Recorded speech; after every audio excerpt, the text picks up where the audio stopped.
Hey everybody, this is Nate Smoyer, and you're listening to the Tech Nest Podcast. This is the show where we sit down with the leaders in real estate and technology to find out what they're doing to transform the way we buy, sell, and invest in real estate. If you've got an interest in real estate and technology, stick around. You're in the right place. All right, we've got a great show for you today. We have Alex Doubet. He's the CEO of a company called Door. Check this. They have the domain door.com. And I love what they're doing right now. So they are a flat fee service for home sellers to get their home sold. Just $5,000. That's it. Okay. And, you know, as Alex and I were talking, we talk about the average amount of money that they're saving sellers when they go to sell their property. And it's up to $10,000. Of equity instead of paying out in excess commissions that they're able to make sure that the sellers are keeping. Additionally, you're going to want to listen to this because Alex talks through the story of even why he started the company. And it's fascinating to hear a tech company talk so much about the personal touch on service. Also, we go deep into culture and its importance on building a big business. Kick back, relax. You're going to love this one. Well, hey, Alex, welcome to the show. Hey, great to be here. Really appreciate the invite. Yeah, I appreciate you taking aside the time to talk with us. I'm really excited about this because I think what you guys are doing pretty cool. I'm not going to give away the secret, or not secret, but I'm not going to give away the details of what you're doing. So why don't you go ahead, introduce yourself, let everyone know who you are and what you do. Sure. My name's Alex Doubet. I started a company called Door, and that's door.com.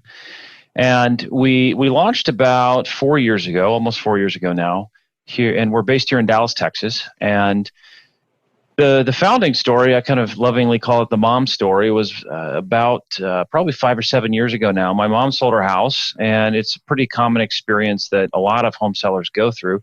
She used a traditional realtor. She paid 6% commission. Mm-hmm. She'd owned the house 20 years, so I'd seen it appreciate quite a bunch. And she ended up paying a little over $50,000 in commission to a real estate agent. And that in and of itself, I just thought was crazy that you could spend that kind of money in the day and age of the internet. But the thing that really got me was that she didn't get a thank you note. And for whatever reason, that just really kind of tugged at my heartstring and struck me as so odd that so many parts of being a consumer have improved with the internet, but for whatever reason, selling your house just hadn't. And so we started Door 4 years ago to help solve that problem. All right. So many different angles I want to go off here. We'll start with the thank you note here. So here's the deal. So, you know, I just had an interesting experience moving to Chicago, and I worked with a realtor to help find a place. And when they asked, they did email me asking for a review. And I was very honest about it. I said, you know, I would love to have given you a great review, but honestly, I couldn't give you above a 3-star. And I don't know if you want me to post that. I said, and I gave good reasons why, you know, and I gave constructive feedback. And I thought about this just the other night as I was thinking about our interview coming up and your story there, is that had she followed up and with a follow-up email, or even a card, like you said, I say, you know what, thank you so much for that feedback. That was very helpful. I totally understand. Even that far, I would have left that review. I would have posted the review. I would have said, you know what, no, that changes everything. Maybe it's just I caught her on an off chance. You know, that's how things went. But you're so right, that personal touch, if you're lacking that, what a difference that can make. So I don't want to go too far down that rabbit hole. I got one other rabbit hole, and then we'll dive into the details. How did you get door.com? So we bought door.com, the URL, about a year ago probably. One of our investors was kind enough to offer to buy the domain for us. And so we ended up buying it from essentially the person was a squatter for a good chunk of change. And we got door.com. We had gone through multiple URLs, none of which were particularly good, but as you probably know, it's really hard to find good URLs these days, particularly not a 4-letter domain, and it's a real word. Well, we had thisisdoor.com, we had doorhomes.com. I think even the .co URL was taken. And my issue with .co was for a heavily consumer-facing business like ours, I even still look at a .co URL, and I always wonder, did they misspell .com? And so someone framed it really well for me one time. Make something so easy your grandmother could do it. And my grandma does not understand what a .co address is. So when we had the opportunity to get door.com, we just thought that came with it a level of understanding and recognizability. It was worth it. I'm going to make the suggestion to our CEO at Avail that maybe we need to write a letter to our investors asking if they want to gift us the avail.com Do a domain. little bake sale and see if we could raise the funds. Yeah. That's fascinating. I don't think I've heard that. That's so cool. And I'm not going to ask you to disclose how much. You already said it was a good chunk of change. We'll leave it at that. So fill me in here. Why start the company? I mean, obviously you talked about the pain point, but why is now so important to start a company like Door? Well, I think you hit on a really important point, which was even though my mom spent $50 some odd $1,000, for whatever reason, there's just kind of this human element to the thank you note piece of it. And in my opinion, a bottle of wine and a thank you note still doesn't justify $50,000 or what it name, insert your figure, $10,000, $20,000. The fact that you can have a really poor experience and pay that kind of money is crazy. And in retrospect, I think what people don't think about is when you're using a real estate agent, that is for just about everyone in the country, the biggest single professional services fee you pay. And yet realtors have just done a really good job kind of weaving themselves into, you have to use a realtor. You're selling your house. You got to pay a realtor. Right. And I think they've made it become kind of an afterthought that there's this really big amount of money attached to it. And so what has traditionally existed is you could do for sale by owner, FSBO, FSBO. You can sell your house FSBO and you do all the work and you save some money, and there are a whole host of problems with that. On the other end of the spectrum, you can pay a real estate agent 5 or 6%, and you spend a ton of your home equity. And as a side note, the average American spends about 30% of their home equity on a real estate agent. People don't think about it in those terms, but when you go to sell your house, you usually have about 25% equity in it, and you pay 5 or 6% to an agent. So you're spending 20 to 30% of your home equity on an agent, which I just think is crazy. But what we're building at door.com is this new way that's really enabled by information technology. And the third way, so to speak, is when you're using an agent, people oftentimes feel it's too expensive and there's a lack of transparency. You don't really know what your agent's doing. On the other end of the spectrum, FSBO, you're saving a bunch of money, but you don't really know what you're doing. You're not an agent. You don't do this every day. So you don't want to make a mistake that could potentially cost you a bunch of money. So what we're building is this technology platform where we charge you a flat fee. So we only charge people $5,000 to sell their house.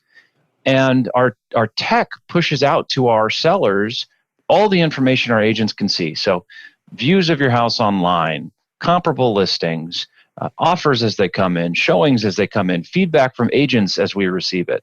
Everything that traditionally is kind of held close to the vest by a real estate agent, with Door, you're able to see that. You work with an agent who's selling 20 times as many houses as the average agent in the country. So an expert, excellent agent. And you're saving, and this is true, and our clients have saved an average of about $10,000.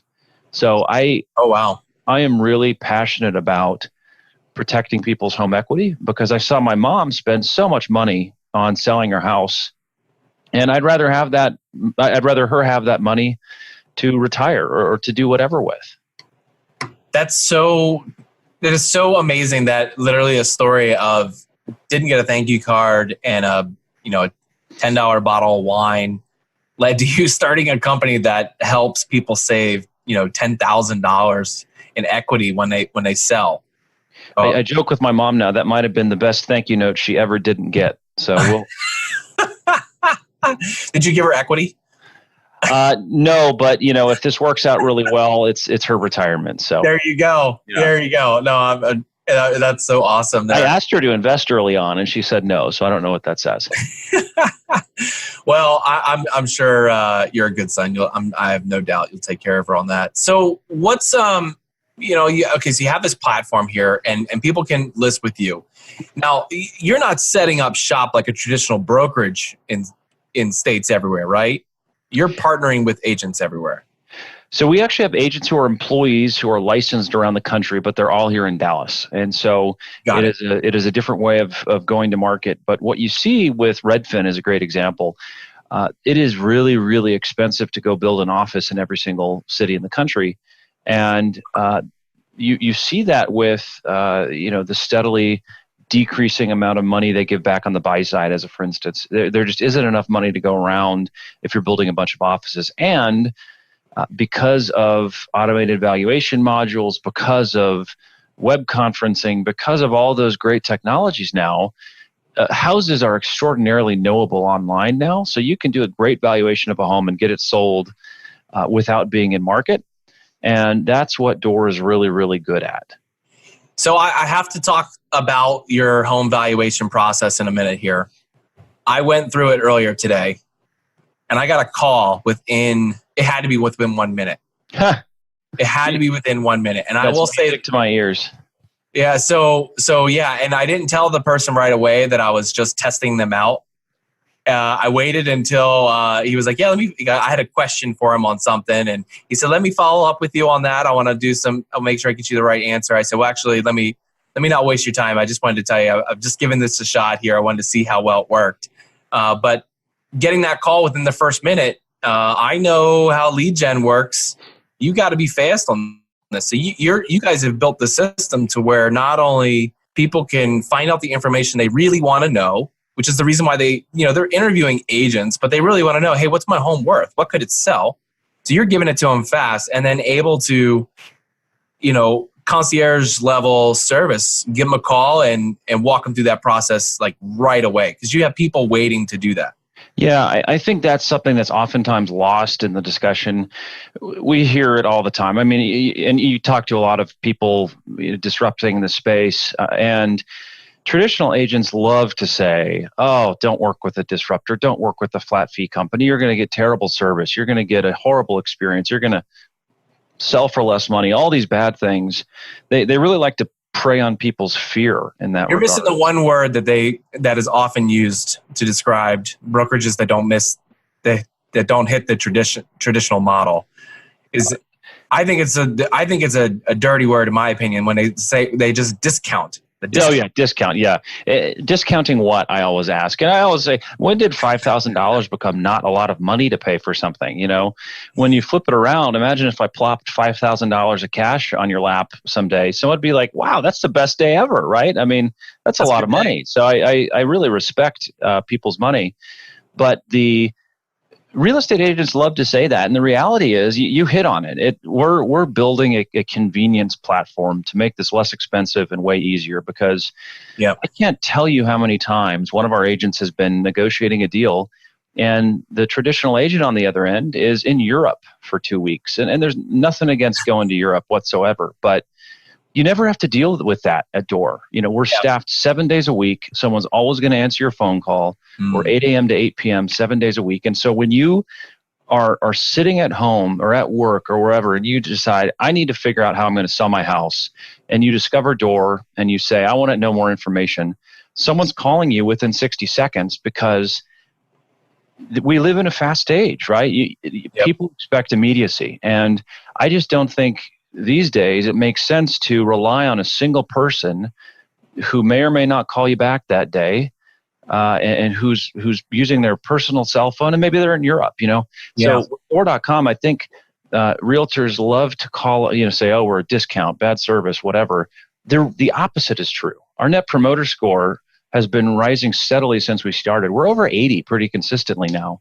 Wow. So you get a fantastic experience. I think a better experience because we're staffed all the time, and we have people that do this professionally all the time. And that results in a much better outcome for our clients.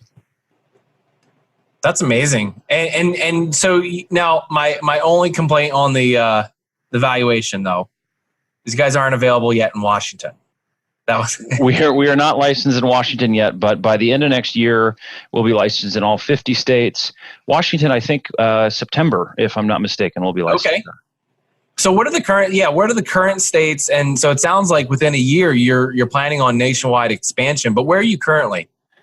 So I may miss one or two, but we're currently licensed in California, Texas, Arizona, Colorado, Florida, Georgia, Pennsylvania. We're licensed in, I believe it's 8 or 9 states right now. Wow. We'll be licensed in almost 40 by the end of the year, and then 50 end of next year. That's a lot of hustle. It sounds like quite a bit of a lot of paperwork. Yeah. How do you manage? I got to ask that one because I want to, and this is going to shift into. We got so many more questions here I want to get through, but like, how do you find the right people who can facilitate, that? Because you have to train someone how to be a licensed agent for that state, right? That's right. Yeah, and I think people we could talk for a couple hours just on that subject, but you hear the kind of truism all the time that people are the most important asset at a company, and I really think that's true. We brought on a COO named Bruce McFadden about 3 years ago, probably now, and he's been just instrumental in the people part of the business, and he really puts focus on people's strengths and people's wiring. So how are people wired, skills and wiring rather. How are people wired and what are their skills? Because you can bridge a skill gap, but you can't change people's wiring. And so a simplistic example is, a buyer's agent is very different from a listing agent. It's just different wiring from what we've seen. And so that is so the truth right there. What's that? That is so the truth. I'll be absolutely frank, I was a terrible buyer's agent. Yeah, listing agents are very process driven. Buyer's agents are much more emotionally driven. And because buying a house tends to be very emotional, selling a house tends to be a lot more mathematical. And I'm all on utility. I'm high utility, low aesthetics. Yeah. So yeah. No, and so to your question, it's my highest job, I think, is to make sure we've got the right people in the right seats. And I think we've done a really good job of doing that and building a replicable model that allows us to continue to do that. And I think that's one of the real issues with the traditional brokerage model is that when you talk about Compass, for instance, having 15,000 agents, they're not really 15,000 Compass agents. They're 15,000 independent contractors who happen to have hung their license with Compass. And so the mere fact that an agent works at XYZ brokerage doesn't give you any guarantee of quality. And at Door, quite the opposite. I think a lot of times traditional agents kind of sling they're employees, so they're not driven to work as hard for you. And the best counter that I've ever heard there, one of our employees actually said, well, wait a second. No, we're employees. If we don't do a good job, we get fired. Boom. And not that we fire people willy-nilly. That's not the point. The point is, it's quite the opposite. Independent contractors are very independent. I mean, it's right there in the name. Whereas our employees are judged by their net promoter score. There are metrics they need to hit. Client satisfaction is of paramount importance. And so that really ensures a better experience, I think, for our clients. We haven't talked about culture on this show a lot. A lot of times, I think naturally, we take the conversation to tech and to some of the challenges in real estate. But you're hitting on some things I think are really important that any founder of any type of company could take away, especially though any company in real estate is having a strong culture can really solidify your future. Like that can lay the base that you're going to need to be able to deliver on what your promise is. Yeah. Culture is extraordinarily important. That's another one of those things that sounds kind of soft and made up and to some degree, but I am a millennial. That was the word you were looking for. And I am a millennial, so if I'm guilty of that, then I'm being mean to myself. But culture is hard to measure, but you kind of know it when you see it. I think, and I think we've developed a great culture, and excellence, I think, is a really important degree there. The expectation of people performing highly creates a really good culture. And there are a lot of ingredients, but I think that's a really important one. And we've been really good at instilling throughout the organization. I love it. So you have this business, you help people list their home, you do all the paperwork, you help them with the marketing and all that. You take them through the whole process. But you've got a bit of a vertically integrated business. That's right. Yeah. Other businesses built onto this. So talk me through, what are the other businesses that directly integrate with Door? And then why did you go that route? And what are some of the challenges in going that route? So we have Door Title and Door Mortgage, and Door Title was launched back in 2017. Door Mortgage was launched middle of last year, middle of 2018. And I think my biggest lesson from both of those is, again, get the right people in the right seats, because we hired someone about probably 6 or 8 months after we started Door Title, and it was tough at the beginning. It was really hard. Title's a very different business, and once we got the right guy running that business, it was very smooth. And we have a fantastic title company now.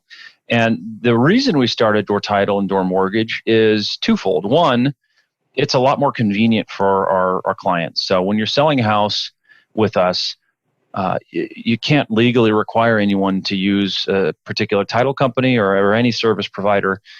But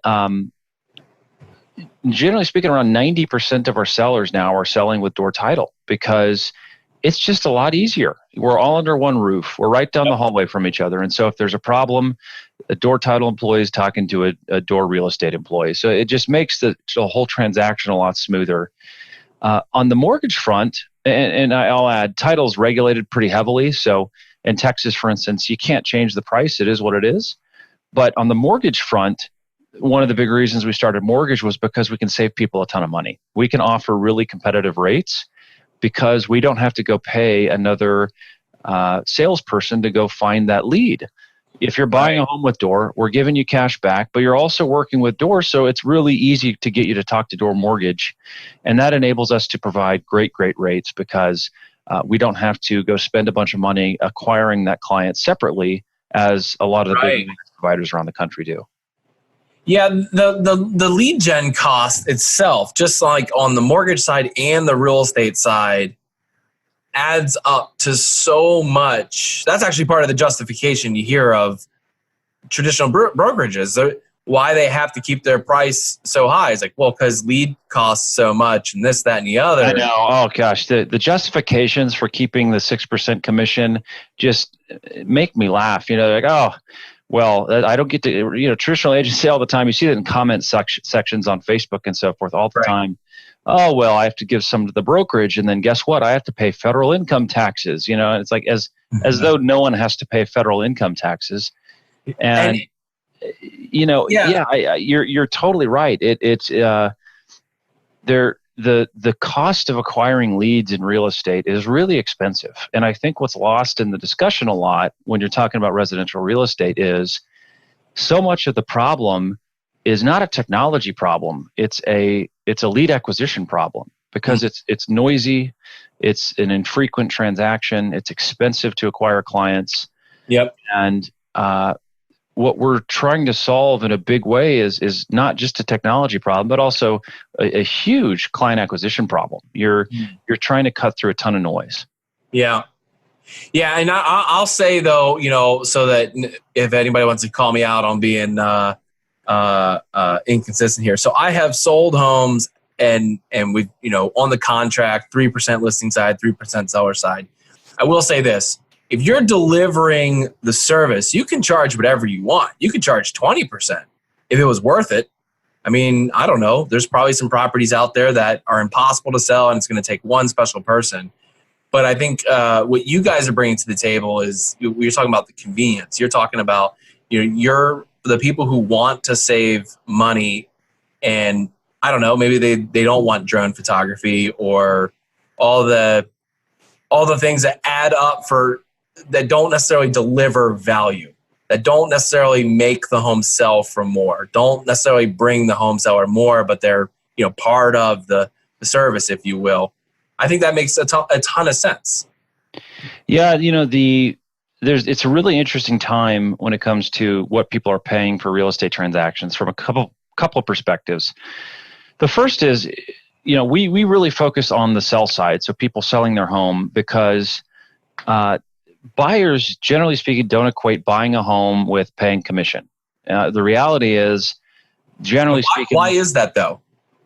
Well, I think the biggest reason is when you look on a search engine looking for a house, you see the house costs $300,000, but it doesn't say your agent's going to be paid $9,000, 3% on this transaction. Right. And I think that's for a really disingenuous reason, which is real estate agents, their local MLS boards, multiple listing service boards, generally speaking, prohibit you from publishing how much buyer's agent commissions being offered. There was one MLS recently in the Northwest that just came out and it just came out and allowed you to publish that, but it is incredibly opaque to consumers. Yep. And so consequently, and the other thing that drives me crazy is the National Association of Realtors, in its code of ethics, allows buyer's agents to say that their services are free, which that was the one I was looking for there. And I just think the NAR codifies the ability to lie to clients, which is crazy to me, because buyer's agent services aren't free. You're paying a commission when you're using a buyer's agent to buy a house, and it's 100%. Usually 3%. Yep. And so the reason buyers don't equate buying a house with that is because it's this indirect payment that happens at close that's not disclosed up front when you're looking at the price of the home. That's right. But there are a couple class action suits right now against the NAR and a lot of the big brokerages. The Department of Justice separately is investigating a lot of major MLSs for this buyer's agent commission issue. And I'm hopeful that we're going to see really wholesale change in the coming years as to how that commission's disclosed, because I think, and I've heard a lot of realtors say otherwise, but I just think they're mistaken. If buyers had to pay their buyer's agent out of pocket, buyer's agents aren't going to be used anymore. And you can argue till you're blue in the face that's going to result in a worse outcome. I just don't think that's true. I mean, people in Europe, generally speaking, don't use buyer's agents, and homes are bought and sold all the time. And guess what? You can get a real estate attorney for a couple $1,000s and cover all your bases when you're buying a house, and you don't need to pay 3% of the purchase price to do so. Yeah, I will say that there's absolutely something to having someone negotiating for you. I kind of like to equate it like this. Imagine, do you like to play the game Catan? You ever play? I've heard of it, never played. It's a fascinating, fun game. I love it. It's got a lot of rules and ways to win, and every game is different every time you set up the board. But imagine playing the world champion, and you're just like second time on the board, right? It's an unfair advantage. And I can understand like having someone in your corner negotiating for you. That being said, I've also been in this scenario with the only friction in the transaction was between the agents. And it actually was a detriment to both sides, and it took away from both the joy of the experience, which buying a house should be fun. I don't care what anybody tells you. Yeah, it's stressful, but it should be fun. There should be some joy in it, but it was also distracting and almost I've had deals almost fall apart because of that, because of the tension between agents. And I don't see how that's helping people. And it's really both sides nervous. The deal might fall apart, overreacting, trying to just protect the commission more so than trying to protect the interests of the client, which is what, is supposed to be the issue. Yeah. I don't really agree with the idea that a real estate agent's really incentivized on the buy side to save you money. I mean, they get paid more money if you pay more money. Yeah. So that doesn't line up very well with your interest as a buyer. But then secondly, when you look at the data, in DFW, for instance, the average sale to list price ratio last I looked was about 98%, meaning if you're using a buyer's agent, they're negotiating 2% off the purchase price, great, but you're paying 3% of the purchase price to get that. So that's a pretty raw deal. It's like paying $1 to, save a quarter. Right. So I think that the frustrating piece on the buy side is 3 years ago, for instance, we actually gave back all the commission above $5,000 when you bought a house with us. Whoa. Yeah, great deal. And we have not been able to figure out how to make that message connect. And it's too expensive to acquire a buyer client to give all that money back. And so we haven't been able to make that make sense. And I really wish we could, because that was a screaming deal and it was just hard to make people care. Wow. I wish I would have known about that when I bought my place. Oh man, that would be an amazing deal for a lot of people, and I think a lot of first-time buyers would certainly be looking for that. So, we talked about this earlier. So the cost to list is $5,000 with you guys. That's right. I'm curious then. So, have you run any math to try and see, like, and you talked about average savings. Have you added up that what the potential average or like total savings you've saved sellers across America? I haven't looked recently, but last I looked, I think we were over 10 million, but don't quote me on that. I'd have to update the calculation. Got it. That's a ton of money. It's a lot of money. Yeah. That's real money. And that's only how many states? That's almost entirely out of Texas at last time I looked at the calculation. This time next year, it'll be probably 50% in Texas, something like that. Wow. Right in the home of Keller Williams. Yeah, exactly. I got to give a shout out to Keller Williams. That's where I got my teeth cut. I started with the Keller Williams team up there. Yeah, we've hired a lot of people who started at Keller Williams. I mean, they've got a machine over there. But I do think that's a kind of an interesting point, because what is oftentimes not talked about is traditional brokerages are really in a different business from the one that Door.com is in.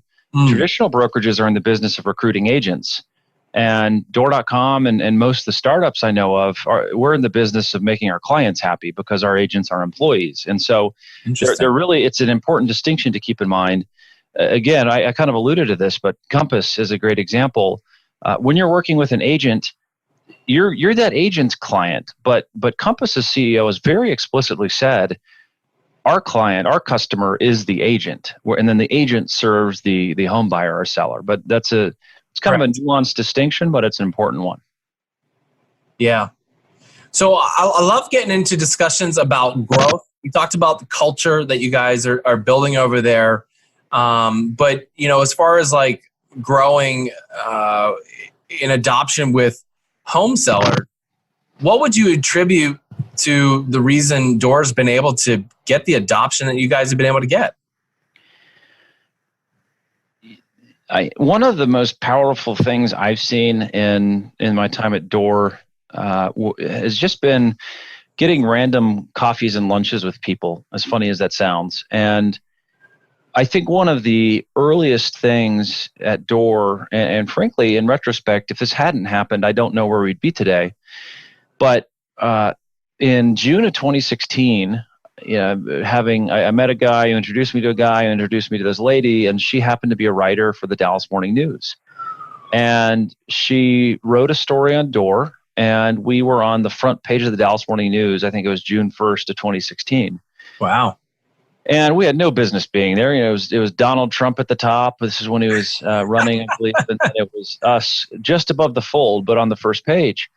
And as you might imagine, we exploded. That was 6 months after our first transaction, maybe. And that was a watershed moment for us. And had that not happened, I don't know. Again, I don't know where we'd be today. But that was only because I just had random coffees and lunches with people, and a person led to another person. And so I think it's rightfully, it's set off and spend time talking to your customers, spend time looking at your products, spend time working on your operations, do all those things, of course. But I think with founders particularly, it is, I don't hear it discussed very much. And I think it's really important. Going to startup networking events is one thing, but meeting people out in the wide world is another thing. And it's a really important thing to do because it takes a few years, but there's this kind of compound interest effect on who your network is. And you never know who's going to lead to something really magnificent and who's going to lead you to the next big investor or the Dallas Morning News cover story or whatever it might be. Yep. And so I think that's been a real trajectory changer for us over the past few years. Yeah, I think you're so right about that. I've had multiple with little bit more than a year that I've been, going intentionally into prop tech. About a year and a half into this now, I would say, specifically in prop tech, despite my previous real estate experience. And that is so true. I mean, each connection leads to another, and there's just so many good relationships out of that that happen. And I feel fortunate. Our CEO does an amazing job of that. I witness it all the time. And you're right. You never know where some of those relationships can go, and if you're strategic and consistent about it, that's where it has that compounding effect. Yep, totally agree. So one thing I also like to talk about in talking about growth is also failed experiments. Yeah. Failed attempts at growth, because especially when you're in growth stage, so much is happening. Is there anything that you guys have tried where you thought you had a good idea, you went down that road, and you had to pivot, or it was a total failure that you can share with us? Well, that buy-side commission structure thing I mentioned a minute ago, I think is certainly one I'd put at top of the list. As I mentioned, I'm really passionate about saving people money. It is in no way, shape, or form costs 6% to transact a house these days. And early on, we were doing everything back above $5,000 when you bought a house with us. So to illustrate what that means, you're buying a $300,000 house, we'd give you back $4,000 in almost every case. Wow. And that's a lot of money. And the message didn't seem to resonate with people. So we moved away from that. We now do half back, which is still pretty great.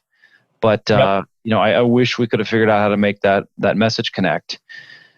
Outside that, let me think. There's been a lot of stuff we've tried that didn't work too well. We spent a lot of money on doing events early on just to kind of get the community thing going. What did that help us? Yeah, a little bit. But what we learned pretty early on is it's really hard to scale. It's hard and tiring to scale events at all. So like buyer seminars, bigger events, bringing people together, that sort of stuff. It's really hard to do well on an ongoing basis. Yeah. And I think there probably is a place for that in a marketing mix. We spent a lot of money with not much to show for it doing that. I think the other thing that has become clear to me is just I think networking out in the venture capital hot spots in the country is important to do earlier on. And the ones I'm talking about primarily are the Bay Area and then New York and Boston to a lesser extent. But we're here in Dallas, and obviously there's a massive economy in the middle of the country that is often overlooked by startups and by investors. I think it is very worthwhile to spend time building a network out in SF or out in New York City or Boston if you're in the middle of the country, so that you get that network going early, because it's very time intensive to build a good network. And I wish I'd done that more earlier on than I did.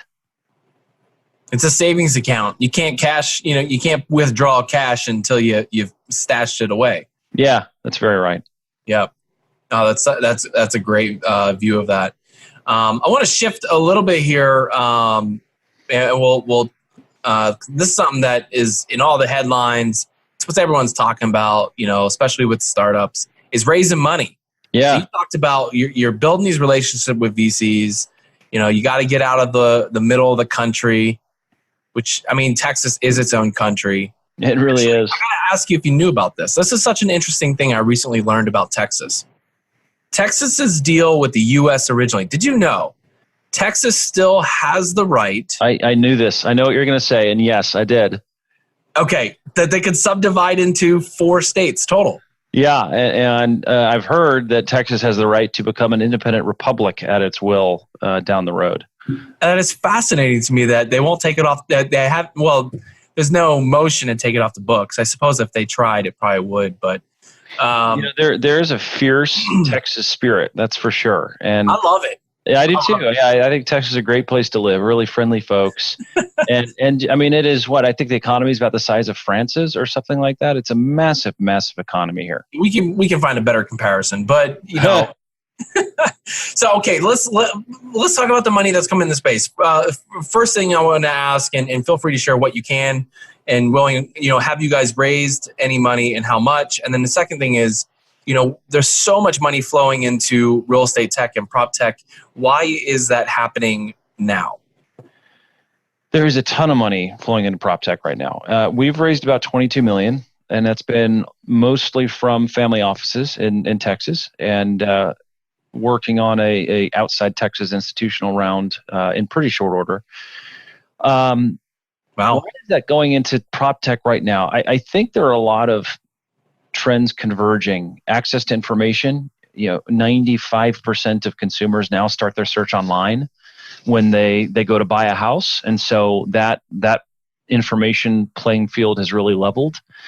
And by information playing field, I mean realtors used to control access to all that information. They don't anymore. Book. Yeah, it was literally a book. Exactly. Yep. I think the second is it's a really fragmented space, and at least in my experience talking to investors, every investor in the world just feels so strongly that of course it's too expensive, and of course this space needs to change. I think what is missed in the influx of money right now are a couple things. One, iBuyers are getting a ton of cash right now. Open Door, Knock, OfferPad, etc. Yep. I think the tough thing there is, from a consumer's perspective, it's actually more expensive to sell your house more often than not to an iBuyer, and it's often 8 to 10%, maybe 12% of the purchase price, and that's a lot of money. That's a lot of money. And the other piece of it is just it's so capital intensive. And Phoenix is the biggest iBuyer market. Yep. You've got around 6% market share of iBuyers there, but that's the highest of anywhere. And the amount of capital you need to aggregate in order to transact any meaningful share of the total transaction volume. We were talking about before the call, right? Over $1 trillion of residential real estate is transacted every year. That is a lot of money. Just in the U.S. It's so much money, yeah. And I think what is lost in the space is a lot of attention's focused on making agents' lives better. And when you go to big real estate conferences, almost all the time people talk about two things and two things only. How do I get more leads? And how do I get more efficient? Or how do I get how do I better my business? That sort of idea. And what really isn't talked about much, I think, is how do we make this experience better for clients, for customers? And right. I think that a lot of money's coming into the space right now because that is a really intriguing promise that we can make this a better space, a better experience for consumers. And iBuyers are a reaction to that, right? What's better than getting cash for your house in 3 days? That's a great value proposition. I think the dangerous piece of that value proposition is it covers up a lot of potential business model flaws. And we're not an iBuyer, so I don't know the P&L of all those companies. But when you look at Zillow and Redfin, the publicly traded companies that are participating in iBuying now, they have negative gross margins, and they're scaling that business right now. But that is a really expensive, low margin business. So I'm just skeptical that is the answer. And when you look at iBuying, it's oftentimes put up in opposition to the traditional model. So paying 6% commission. Well, if commissions compress, then iBuyer margins necessarily compress. So it'll be really interesting to see what happens in the next few years. And I think a lot of that money's coming in just because the world is so much flatter. Information is so much more accessible now. Yep. Yeah, and it's so interesting. Like you talk about the amount of cash needed. So, Open Door, how much they've raised? What, hundreds of millions? Yeah. I don't know what it is. It's hundreds of millions. It's more commas than I care to count. And it took a company like that for Redfin to expand operations, and they've got 1.6 market cap. Yep. 1.6 billion, by the way. That's billion. And they had to partner with someone to even accelerate growth. Because, at this point, I don't know how, I guess they could figure out a way to influence the stock or sell more of it. But, it's not like they're not going back to SoftBank and saying, hey, can we have another infusion? And here you go.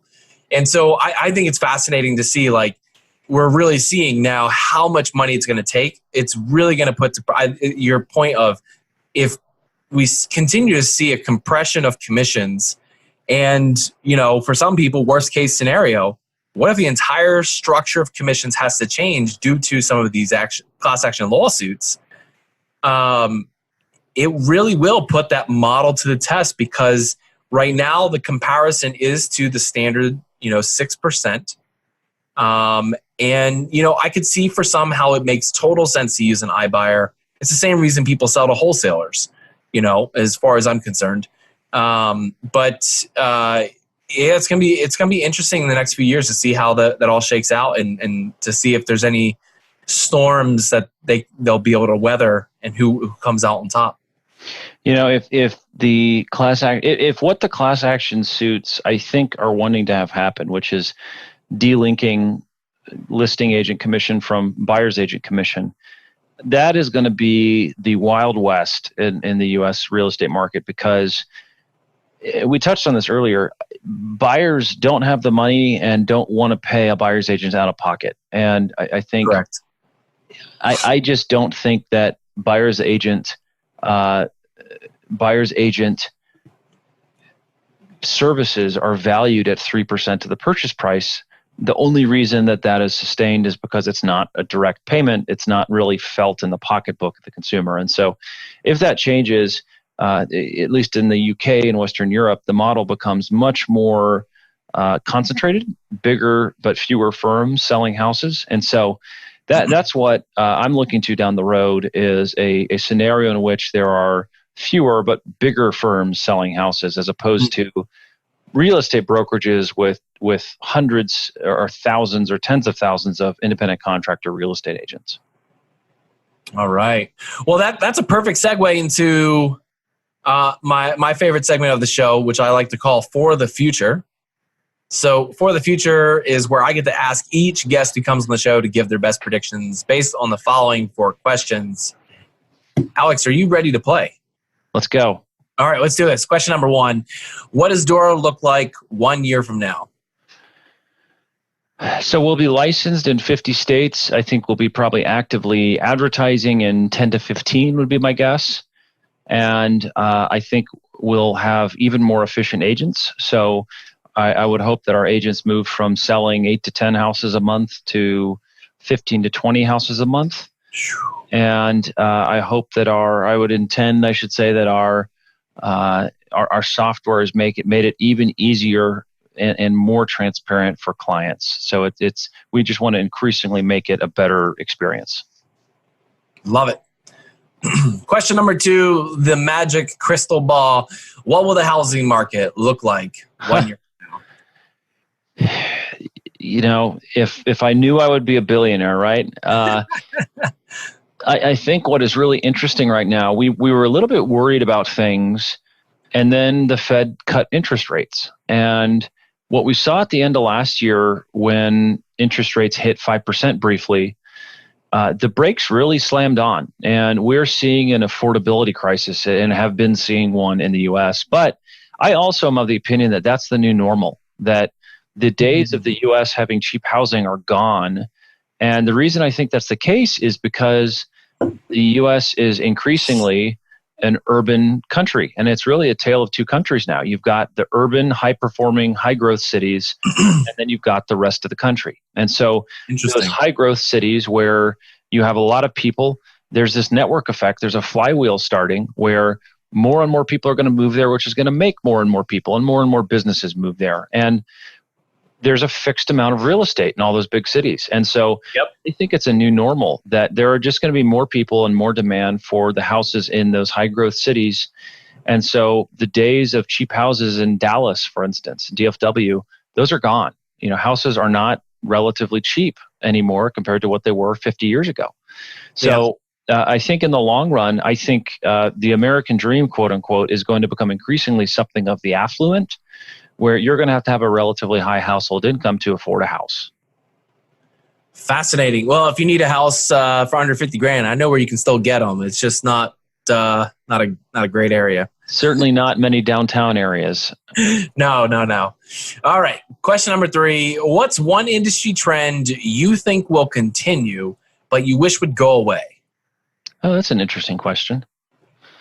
Those kind of real estate side hustle videos you see on Facebook. I see a lot of them. Oh my gosh. Yeah. I hate those. And then when house flip conferences, I think that it is a really bad aspect of the real estate brokerage industry that real estate brokerage and being a real estate agent is promoted as a great part-time job. I am of the opinion that when people are transacting their biggest asset that they'll likely ever transact in their whole life, and that's what a house is, that's no place for a part-timer. I think that that should be someone who does this every single day, professionally, full-time. And so that's Door, obviously, and several startups in the space. I think that this should be a space of full-time professionals, not part-timers.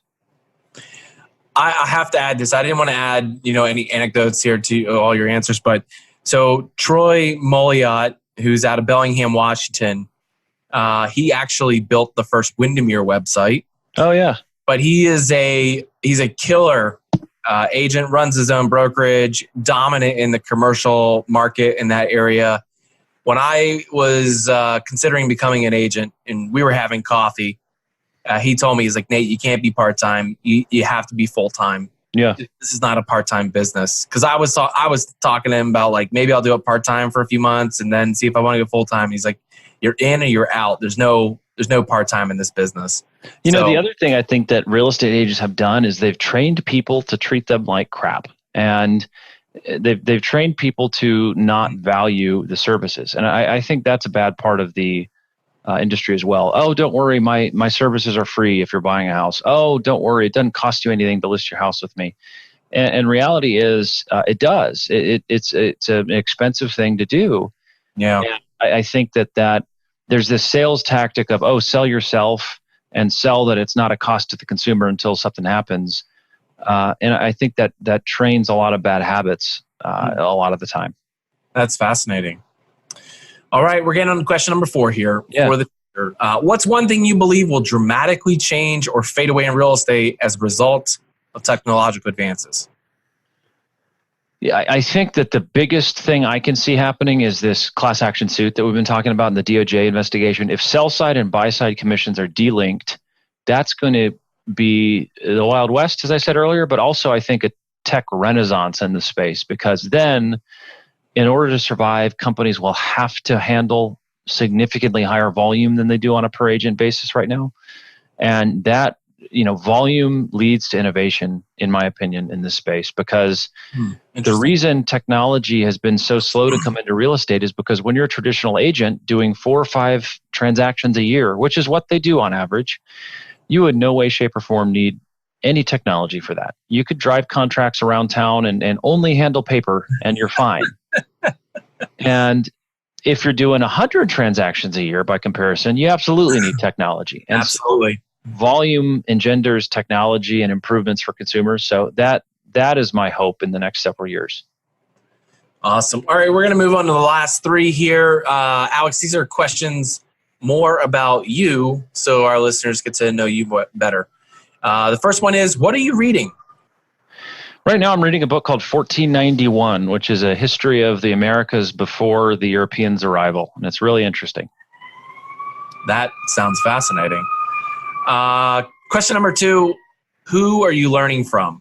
That's a good question. I read a lot of articles online, and Quora is one that I love reading just because you get a lot of different topics all the time. And some of them are questionably experts probably who are writing those answers. But I'm a believer that reading a breadth of information just helps you make connections between different things. And I'd also say our employees, we're increasingly fortunate that we hire people with just great domain expertise. And I really enjoy learning from the folks we hire. And that helps me get better. That helps the entire organization get better. Awesome. And the last one here, what inspires you?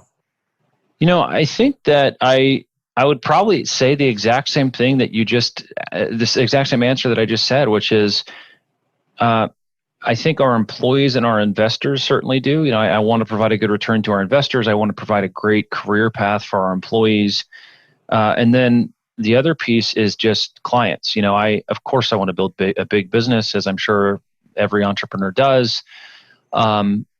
But in this case, as I've mentioned a couple of times, I'm really excited by the idea that we could save people a bunch of money and build a big business at the same time. And so that that vision is really inspiring to me. I enjoy working towards that every day, and I'm kind of a weirdo. I love getting up and going into work every morning. I look forward to the weeks. I'm really lucky, I think, to be working on something that is fun and meaningful to me, and I hope that's the case for all our employees as well. But that working towards that vision really gets me up in the morning. That's awesome. This has been great, Alex. I really appreciate your time, everything you have had to share about Door, the industry, where you guys are going, where the industry is going. But before we close out this interview, I want to give people a chance. If they wanted to connect with you directly or learn more about Door, where do they go? How can they do that? Yeah, easiest one is just email me. It's alex@door.com. There it is. And door.com, that's such a good domain. I got to find out who your guy is on getting domains, man. That's you got a guy. You got a guy. I need that guy. Well, hey, I appreciate it. I'm going to be following the journey as you guys go along. I think you guys have a bright future ahead of you, and so I'm going to be rooting. I'm always rooting for the good guys. But feel free to keep me posted. But again, thanks so much for your time, and let's keep in touch. Same to you, and yeah, I really enjoyed it. Thanks so much. Well, that's it for today. Thanks so much for listening to the TechNest podcast.